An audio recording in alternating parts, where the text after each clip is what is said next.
Movie की शुरुआत में हमें एक आदमी को देखते हैं जिसका नाम होता है ट्रेनजियो।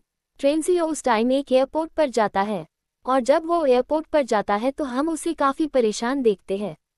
देखने से लग रहा था कि शायद उसकी कोई फ़्लाइट मिस हो गई है, लेकिन असल में उसकी फ़्लाइट मिस नहीं हुई थी, बल्कि सच तो कुछ और ही था। इसके बाद ये रिसेप्शन पर जाता है और वहाँ से पूछता है कि वेस्ट जाने वाली फ़्लाइट कब निकलेगी। तब उसे बताया जाता है कि 2 घंटे बाद निकलेगी। तभी ये सुनने के बाद ये टिकट लेता है जिससे कि ये टर्मिनल को क्रॉस कर सकेगा। इसके बाद यहीं पर हमें एक लेडी दिखाई जाती है जो कि अपनी एक फ्रेंड जो कि न्यूयॉर्क में थी उसे वीडियो चेक कर रही थी, लेकिन तभी अचानक से उसकी फ्रेंड बेहोश हो जाती है। अब ये देखकर ये लेडी जो एयरपोर्ट पर थी ये काफ़ी परेशान हो जाती है क्योंकि इस टाइम ये अपने फ्रेंड की मदद नहीं कर सकती। यहाँ पर कुछ लोग टीवी देख रहे होते हैं, लेकिन तभी वो देखते हैं कि एक न्यूज़ रिपोर्टर न्यूज़ देते देते बेहोश हो गई है। और सिर्फ वही नहीं बल्कि बाहर और भी बहुत सारे ऐसे लोग हैं जो बेहोश होकर ज़मीन पर पड़े हुए हैं, लेकिन किसी को भी इसकी वजह नहीं पता। अब जो लोग ये न्यूज़ देख रहे थे उन्हें लग रहा था कि ये ज़रूर कोई ना कोई जोक है, क्योंकि इस तरह एकदम से लोग बेहोश कैसे हो सकते हैं। लेकिन ट्रेनजियो जानता है कि ये कोई जोक नहीं है बल्कि ये एक सीरियस सिचुएशन है। यहाँ पर ट्रेनजियो कहता है कि ये अब उसका टाइम है, अब उसे एक्शन लेना चाहिए। इसलिए वो फ़ौरन से टर्मिनल की तरफ जाता है और वहाँ पर जैसे ही गार्ड डिस्ट्रैक्ट होता है तो ये फ़ौरन से उसकी गन छीन लेता है और सब लोगों से कहता है कि कोई भी मेरे रास्ते में ना आए। इसके बाद ये फ़ौरन से प्लेन की तरफ जाता है और वो फ़्लाइट मॉस्को की तरफ जा रही थी और कुछ ही देर में इस फ्लाइट ने उड़ना था। ये प्लेन में मौजूद सभी लोगों को गन पॉइंट पर लेता है और प्लेन को फ़ौरन से उड़ाने के लिए कहता है, लेकिन जो असली पायलट था वो अभी तक प्लेन में नहीं आया था। लेकिन जो को पायलट होता है वो इस टेररिस्ट की हेल्प नहीं करना चाहता, इसीलिए ये दोनों एक दूसरे से लड़ रहे होते हैं, जिसकी वजह से एक गोली उस पायलट को लग जाती है, इसीलिए वो जख्मी हो जाता है। ये गोली उस पायलट के हाथ में लगी थी। अब ये सारे सिचुएशन की वजह से वो सारे पैसेंजर्स काफ़ी परेशान थे और फ्लाइट अटेंडेंट इन सबको हौसला दे रही थी कि सब ठीक हो जाएगा, कुछ भी नहीं होगा। इसके बाद ट्रेनजियो कॉकपिट से बाहर आता है और सबसे पूछता है क्या बोर्ड पर कोई और पायलट है। अब ये सुनकर एक लेडी उठती है जो कि असल में एक रिटायर्ड पायलट थी और ट्रेनजियो के ऑर्डर पर वो आखिरकार टेक ऑफ ले ही लेती है। अब गोली की वजह से प्लेन के यूनिक्स टूट चुके थे, इसीलिए अब कोई भी प्लेन से बाहर नहीं जा सकता था, इसीलिए अब मजबूरन उन सभी को ये सफ़र करना ही पड़ेगा। इसके बाद ये लोग रिटायर्ड पायलट यानी कि सिल्वी से पूछते हैं कि क्या वजह है कि इतने इमरजेंसी में टेक ऑफ करवा रहा है, जिस पर वो बताता है कि नाटो में मुझे ऑफिसर असाइन किया गया था और मुझे कुछ ऐसी बातें पता है जो किसी और को नहीं पता। फिर जब बार बार पायलट जिद करते हैं असली वजह पूछने पर तो वो बताता है कि असल में सनराइज डेडली हो चुकी है और अगले दिन के स्पॉट पर ही सूरज की रेज की वजह से सारे लोग मारे जाएंगे, यहाँ तक कि वो लोग भी जो कि घरों के अंदर होंगे। वो बताता है कि ये तो पहले ही जापान और कोरिया में हो रहा है और अब सूरज का अगला टारगेट ये प्लेन होगा। अगर सूरज की रेज इस पर पड़ गई तो तब इस बात पर वो पायलट यकीन नहीं करते और कहते हैं कि शायद तुम पागल हो। तब ये सुनकर ट्रेनजियो कहता है कि शायद मैं आपको पागल लग रहा हूँ, लेकिन ऐसा है नहीं, मैं पागल नहीं हूँ। वो पायलट मैथ्यू जिसके हाथ में शूट लगा था उसके हाथ से खून बह रहा होता है। तो प्लेन में मौजूद एक लेडी जो कि मेडिकल प्रोफेशनल होती है वो ये जिम्मेदारी लेती है कि मैं पायलट की मदद करूंगी। यहाँ पर वो लेडी हॉट नाइफ का यूज़ करती है ताकि उस पायलट के हाथ से उस गोली को निकाल सके।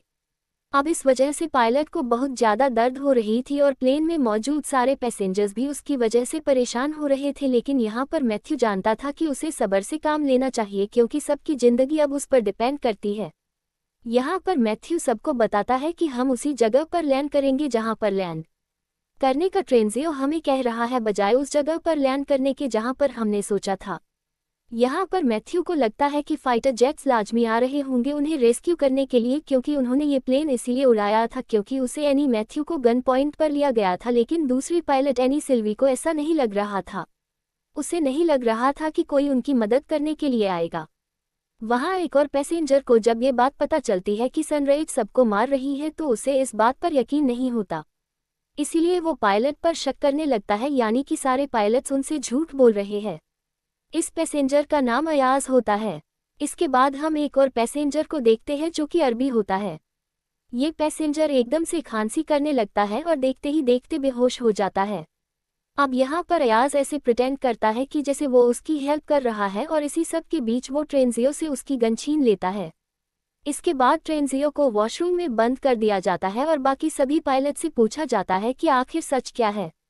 तब पायलट सबको बताता है कि हम लोग वेस्ट में लैंड करने वाले हैं। वो बताता है कि हमारा प्लेन आइसलैंड में लैंड करेगा क्योंकि ट्रेनजियो चाहता है कि हम वेस्ट में जाए। तब वहां पहुंचने पर पुलिस टेररिस्ट को अरेस्ट कर लेगी और बाकी सब लोगों को आज़ाद कर दिया जाएगा। वो इन लोगों को सूरज के बारे में भी बताता है।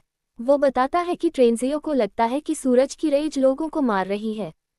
तब इस पर बाकी पैसेंजर्स को भी याद आता है कि उन्होंने भी काफ़ी अजीब चीज़ें देखी है, इसलिए वो सभी लोग अपनी अपनी फैमिलीज के लिए परेशान होते हैं। तब इस पर पायलट मैथ्यू उन सब से कहता है परेशान होने की ज़रूरत नहीं है, मैं एज अ कैप्टन आप सब की जिम्मेदारी लेता हूं और मैं आप सभी को बचा लूंगा। इसके बाद हम देखते हैं कि ये प्लेन वेस्ट में पहुंच जाता है और ये प्लेन आइसलैंड में लैंड करने ही वाला होता है, लेकिन तभी वो पायलट देखता है कि यहाँ पर तो पहले ही बहुत सारे प्लेन्स हैं और इतने ज़्यादा प्लेन्स होने की वजह से कुछ प्लेन्स तो क्रैश भी हो गए हैं और यहाँ पर लैंड करने की जगह भी नहीं है। लोग भी इधर उधर भाग रहे हैं, जिससे पायलट को यकीन हो जाता है कि ट्रेनजियो सच ही कह रहा था। लेकिन अब क्योंकि इनके पास लैंड करने की कोई और जगह नहीं है तो ये सोचते हैं कि थोड़ा आगे जाकर स्कॉटलैंड में लैंड करेंगे। इसके बाद ट्रेनजियो को वॉशरूम से बाहर निकाला जाता है और उससे कहा जाता है कि सबको इस सिचुएशन के बारे में बताओ, यानी कैसे सूरज की रेज सबको मार रही है। ट्रेनजियो कहता है कि मुझे सबके बारे में मेरे सीनियर से पता चला और मैं तो खुद भी नहीं जानता कि ये सब कुछ क्यों हो रहा है और ये सब कुछ कब खत्म होगा। मैं तो बस इतना जानता हूँ कि अगर हमने बचना है तो हमें सूरज से कहीं दूर लैंड करना पड़ेगा, किसी ऐसी जगह पर जहाँ पर सूरज की रेज ना पहुँचती हो। अब यहाँ वही अरबी जो कुछ टाइम पहले बेहोश हो गया था वो अभी भी जिंदा होता है और बड़ी ही मुश्किलों से वो सांस ले रहा होता है। वो बस मरने ही वाला होता है और अपनी आखिरी सांसों में वो सबको बताता है कि मैंने डायमंड स्वेलो कर लिए थे। अब यहाँ पर वो नस पूरी कोशिश करती है कि किसी तरह से इस आदमी के अंदर से उन डायमंड्स को निकाल दिया जाए, लेकिन उसकी कोशिशें नाकामयाब ही रहती है। इसके बाद हम देखते हैं कि ये लोग स्कॉटलैंड में इमरजेंसी लैंडिंग करते हैं। अब ये लैंडिंग काफ़ी मुश्किल थी और प्लेन एक दीवार को हिट करने ही वाला था, लेकिन बड़ी मुश्किलों से कुछ ही सेकंड्स पहले आखिरकार ये प्लेन को रोक ही लेते हैं। अब जैसे ही सारे लोग लैंड करते हैं तो इनके पास बहुत सारे मैसेजेस और बहुत सारे नोटिफिकेशंस आते हैं इनकी फैमिलीज की तरफ से। इंटरनेट पर भी हर तरफ न्यूज़ चल रही थी जिसमें बताया जाता है कि आधी दुनिया के लोग तो मर चुके हैं सूरज की रेज की वजह से और आधे अभी बचे हुए हैं।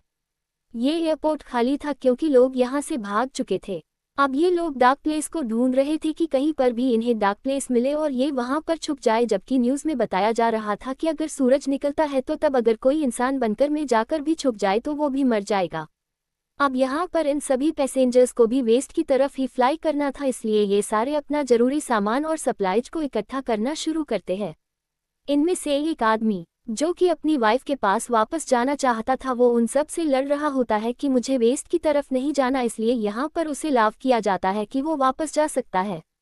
अब इनका अगला स्टॉप था कनाडा और वहाँ जाकर ये अपने प्लेन का फ्यूल दोबारा से भरेंगे और अपने रेडियो को फिक्स करेंगे। कुछ ही टाइम के बाद इंटरनेट ठीक हो जाता है जिससे सभी लोगों को उनके मैसेजेस मिलने लगते हैं और ये मैसेजेस उन सबके प्यारों के आखिरी मैसेजेस थे क्योंकि अब उन सब की मौत हो चुकी है। तभी एक आदमी सब लोगों को बताता है सूरज की वजह से लोगों की मौत इसलिए हो रही है क्योंकि इसकी वजह क्लियरिटी है। अब इनमें एक आदमी था जो कि क्लाइमेट एक्सपर्ट था, वो ये जानता था कि सन क्लियरिटी क्या होती है। वो बताता है कि हर 11 साल के बाद सूरज का मैग्नेटिक फील्ड रिवर्स हो जाता है, लेकिन इस बार सूरज के रिवर्स होने की डेंसिटी थोड़ी कमज़ोर देखी गई। उसका कहना था कि ज़मीन में हर उस जगह पर गेमर एज का ब्लास्ट किया गया है जहाँ जहाँ तक सूरज की रोशनी आती है और इन्हें गेमर एज की वजह से ही लोग मर रहे हैं। अब इस थ्योरी को प्रूव करने के लिए भी इनके पास कोई रास्ता नहीं था, लेकिन तभी हम देखते हैं कि अयाज को एक नई रिपोर्ट मिलती है जिसमें बताया गया कि RAF की सर्विसमैन जो कि इन्होंने पिक किए हैं और इस टाइम इनके प्लेन में है वो असल में टेररिस्ट है जो कि अफगानिस्तान से आए हैं। इन्हें अरेस्ट कर लिया गया था और इन्हें इनकी कंट्री में वापस लेकर जाया जा रहा था। बाहर हम देखते हैं कि उनमें से एक टेररिस्ट एक बूढ़े आदमी से लड़ रहा होता है और बाद में उसे धक्का देता है जिसकी वजह से उस बूढ़े आदमी की मौत हो जाती है। अब ये बात जब पायलट को पता चलती है तो मेन पायलट ये डिसाइड करता है कि वो उन टेररिस्ट को कनाडा में छोड़कर अपने फर्दर एक दूसरी फ्लाइट लेंगे। इसके बाद ये लोग लैंड करते हैं और अब सूरज निकलने में सिर्फ 2 घंटे रह गए थे। यहाँ पर उन टेररिस्ट को कहा जाता है कि आप रेडियो को रिपेयर करने के लिए यहाँ आसपास कोई शॉप देखें। तब इस बात पर वो दो पैसेंजर्स को अपने साथ ले जाने के लिए कहते हैं। वो कहते हैं कि ठीक है, हम शॉप ढूंढने के लिए जाएंगे, लेकिन साथ में जेकब और गैब्रियल को लेकर जाएंगे। अब यहाँ पर जेकब को तो सारे प्लेन का पता था, लेकिन गैब्रियल को इस बारे में नहीं पता था। फिर जब जेकब और गैब्रियल टेररिस्ट के साथ जाते हैं तो जेकब उन टेररिस्ट को रूम में लॉक करता है और गैब्रियल को अपने साथ लेकर भागना चाहता है, लेकिन गैब्रियल, जिसे प्लेन का नहीं पता था, वो उनको छोड़कर जाना नहीं चाहती थी। जेकब फौरन से प्लेन की तरफ भागता है क्योंकि उसके पास इतना टाइम नहीं था कि वो यहाँ पर खड़े होकर गैब्रियल को उसके साथ जाने के लिए मनाता। इसीलिए वो फौरन से ही प्लेन की तरफ जाता है जबकि टेररिस्ट उसका पीछा कर रहे थे। यहाँ पर गैब्रियल इस सिटी में रह गई थी और उसके बगैर ही प्लेन टेक ऑफ कर लेता है। अब वो टेररिस्ट जो कि जेकब का पीछा कर रहे थे वो प्लेन की विंडो पर बुलेट से शूट करते हैं। अगर प्लेन अपना लेवल एल्टीट्यूड मेंटेन रखता है तो ये विंडो नहीं टूटेगी। इस प्लेन में एक बच्चा भी होता है जो कि काफ़ी बीमार होता है और यहाँ पर अयाज उससे बात करने की कोशिश करता है कि शायद वो उसकी कोई हेल्प कर सके, लेकिन उस बच्चे की मदर उसे कहती है कि दूर रहो मेरे बच्चे से, इसे बात मत करो। लेकिन तभी उन्हें हवाई से किसी जगह से रेडियो सिग्नल्स मिलते हैं। अब इन सिग्नल्स से इन्हें पता चलता है कि हवाई में कुछ पैसेंजर्स हैं जो कि अंडर वाटर बंकर में है और उस बंकर की वजह से ही वो अभी तक जिंदा है। अब मैथ्यू पायलट उन्हें बचाने के लिए जाना चाहता था, तब दूसरी पायलट कहती है कि हमें तो ये भी नहीं पता कि मैसेज क्लियर भी है या फिर नहीं, इसीलिए उन्हें बचाने के लिए जाना शायद ठीक नहीं होगा। उन्हें बचाने के लिए जाना पागलपन होगा। तभी यहाँ पर ट्रेनजियो आता है और कहता है कि सारे फैसले कैप्टन ही ले रहा है, हम सब क्यों नहीं ले रहे। तभी वो सारे पैसेंजर्स को बुलाता है और यहाँ पर ये फैसला होता है कि सारे पैसेंजर्स वोट करेंगे और मिलकर फैसला करेंगे। लेकिन तभी अचानक से प्लेन में अलार्म बजने लगते हैं जो कि ये बता रहा था कि शायद प्लेन में कोई मालफंक्शन है। तो इसीलिए ये प्रॉब्लम को चेक करते हैं और मैथ्यू को ये बात पता चलती है कि वो टेररिस्ट जिन्हें कि ये पीछे छोड़कर आ रहे थे वो तो असल में इन्हें फॉलो कर रहे थे और उनमें से एक टेररिस्ट ने खुद को लैंडिंग गियर से अटैच कर लिया है और अगर वो वहीं रहा तो ये लोग सेफली लैंड नहीं कर पाएंगे। इसीलिए मैथ्यू डिसाइड करता है कि वो स्पीड के साथ चलेगा जिससे कि ऑक्सीजन भी कम हो जाएगी और हाई स्पीड की वजह से वो खुद ही गिर जाएगा। लेकिन यहाँ पर वो ये बात याद नहीं रखता कि इनके प्लेन की विंडो भी टूट चुकी है और जैसे ही प्लेन स्पीड से चलता है तो प्रेशर की वजह से वो विंडो टूट जाती है। प्लेन में हवा तेजी से आ रही थी और चीजें उड़ रही थी। पैसेंजर्स के लिए वहां पर स्टे करना मुश्किल हो रहा था। तब यहाँ पर मैथ्यू जल्दी से प्लेन की स्पीड को कम करता है और उसे लो एल्टीट्यूड पर लाता है। फिर हम जेकब को देखते हैं जो कि एक लकड़ी का बोर्ड विंडो के सामने रख देता है ताकि हवा इतनी स्पीड से अंदर न आ सके। अब यहाँ पर जो बच्चा बीमार था उसके लिए सांस लेना मुश्किल था क्योंकि उसे सांस की ही प्रॉब्लम थी। तब यहाँ पर अयाज को एक प्लेन आता है और वो उस बच्चे के लिए एक ऑक्सीजन पाइप का यूज़ करता है। तब ये देखकर उस बच्चे की मदर को काफ़ी शर्मिंदगी होती है क्योंकि उसने पहले अयाज को अपने बच्चे से दूर रहने के लिए कहा था, लेकिन आज अयाज ने ही उसकी मदद की। यहाँ पर कैप्टन उन सबको बताता है कि अगर हम इसी स्पीड के साथ चलते रहे तो हम हवाई में लैंड नहीं कर पाएंगे। इसीलिए वो अपने लैंड करने की लोकेशन को चेंज करते हैं और हैंगिंग टेररिस्ट की वजह से इन्हें मुश्किल का सामना करना पड़ रहा था। लेकिन तभी हम देखते हैं कि अयाज, जेकब और ट्रेनजियो अंडर कैरेज में जाते हैं।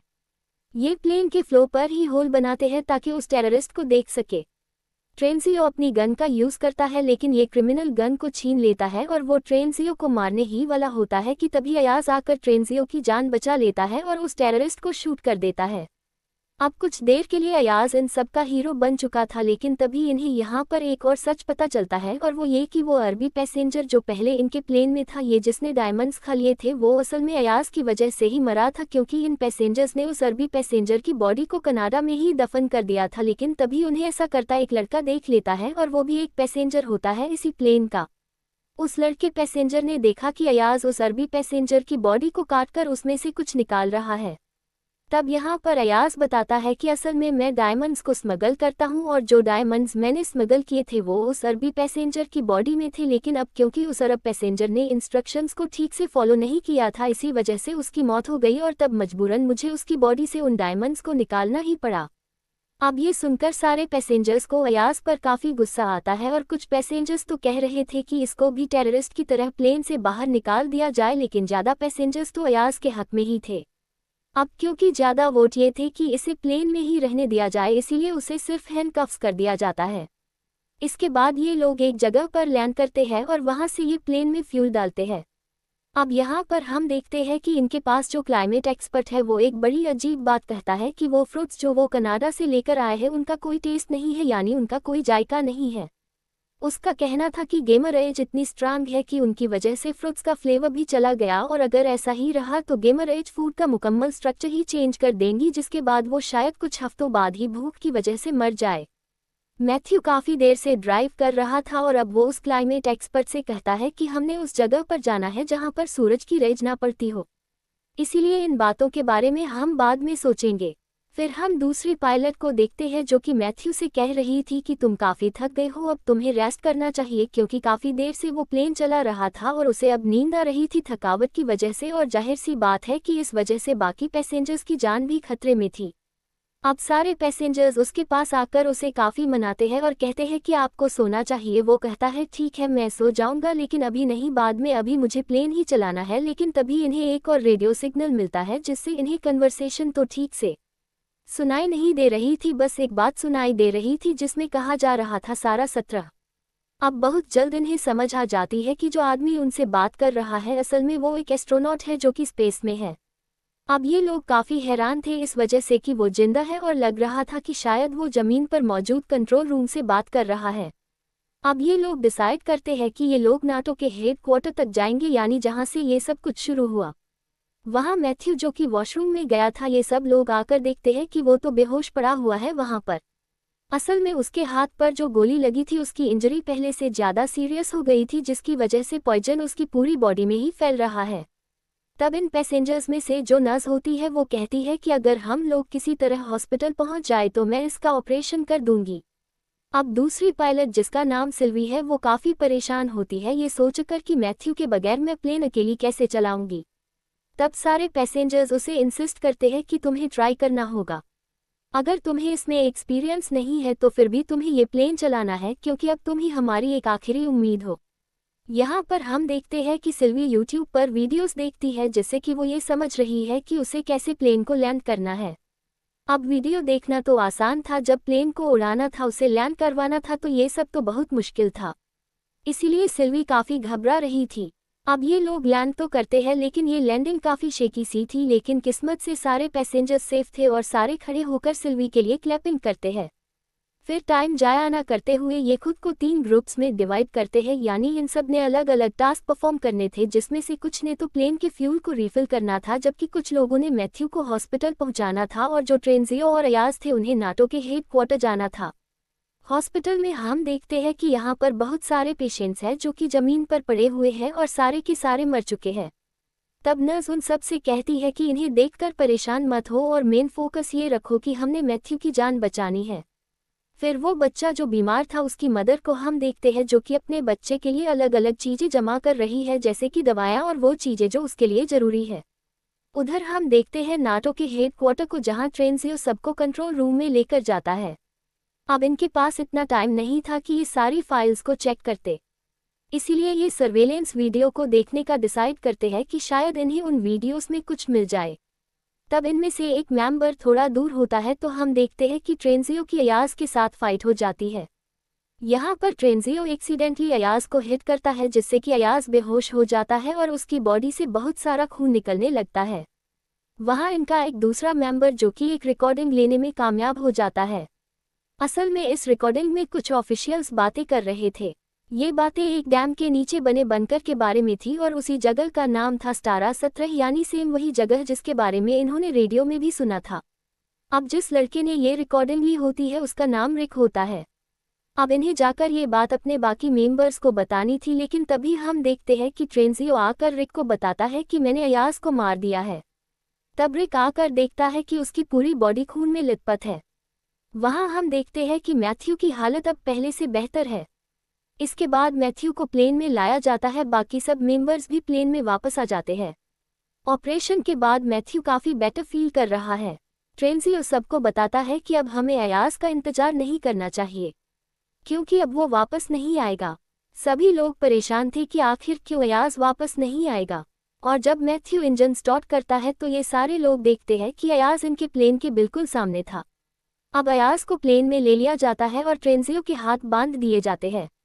यहाँ पर सिल्वी उन सबको बताती है कि अगर हमारे बल्गेरिया के प्लेन ने काम ना किया यानी डैम में मौजूद उस बंकर में जाने का, तो हमारे पास इतना फ्यूल नहीं होगा कि हम फर्दर किसी और जगह पर जा सके। और जैसे ही ये लोग लैंड करेंगे इनके पास सिर्फ 20 मिनट होंगे जिसमें कि ये भागकर बंकर की तरफ जाए। यहाँ अयाज की तबीयत खराब होने लगती है क्योंकि उसका बहुत सारा खून बह चुका था। यहाँ पर सारे लोग अयाज से पूछते हैं कि ट्रेंजियो ने तुम्हारे साथ ऐसा किया, इसके बाद तुम उसे क्या सजा देना चाहते हो। तब ये सुनकर अयाज कहता है कि मैं नहीं चाहता कि वो मरे, बल्कि मैं चाहता हूँ कि वो हमारे साथ उस बंकर के पास जाए। अब क्योंकि बंकर काफ़ी दूर था तो इसीलिए जैसे प्लेन लैंड होता है तो ये सारे लोग गाड़ियों पर बैठकर बंकर की तरफ जाने लगते हैं। इन सारे पैसेंजर्स को 2 ग्रुप में डिवाइड किया गया था, यानी कि 2 गाड़ियों पर ये लोग जा रहे थे। इनमें पहली गाड़ी को सिल्वी ड्राइव कर रही थी और दूसरी गाड़ी को ड्राइव कर रहा था अयाज। अब क्योंकि खून निकलने की वजह से अयाज की तबीयत खराब होती है, इसीलिए अयाज और उसके साथियों की गाड़ी क्रैश हो जाती है। लेकिन पहली गाड़ी जिसे कि सिल्वी चला रही थी वो काफ़ी दूर पहुंच चुकी थी। सिल्वी जल्दी से एक टर्न लेती है और एक आधे खुले हुए गेट से अंदर एंटर कर जाती है। अब एक पैसेंजर इस को टच भी करता है लेकिन वो पीछे की तरफ गिर जाता है क्योंकि उस गेट में कट था। अब इन्हें यहाँ पर ये बात पता चलती है कि इन्हें बटन को प्रेस रखना है जब तक ये सारे पैसेंजर्स अंदर नहीं आ जाते, और बटन प्रेस करना इसीलिए ज़रूरी है क्योंकि जब तक बटन प्रेस रहेगा तो गेट भी ओपन ही रहेगा। यहाँ पर ट्रेंजियो कहता है कि मैं बटन को प्रेस रखूंगा और तब तक सारे पैसेंजर्स अंदर आ जाएं। यहाँ सिल्वी ट्रेंजियो के हाथों को बांध देती है क्योंकि उसे शक था कि कहीं ट्रेंजियो उन्हें धोखा ना दे दे इन्हें, जैसा कि उसने अयाज के साथ किया। वो ट्रेंजियो से कहती है कि तुम्हें तभी आज़ाद किया जाएगा जब सारे मेंबर्स अंदर आ जाएंगे, यानी कि वो सारे मेंबर्स भी जो कि अयाज के साथ उसकी गाड़ी में थे। ट्रेंजियो के हाथों को बांधकर सिल्वी और बाकी सारे मेंबर्स अंदर चले जाते हैं।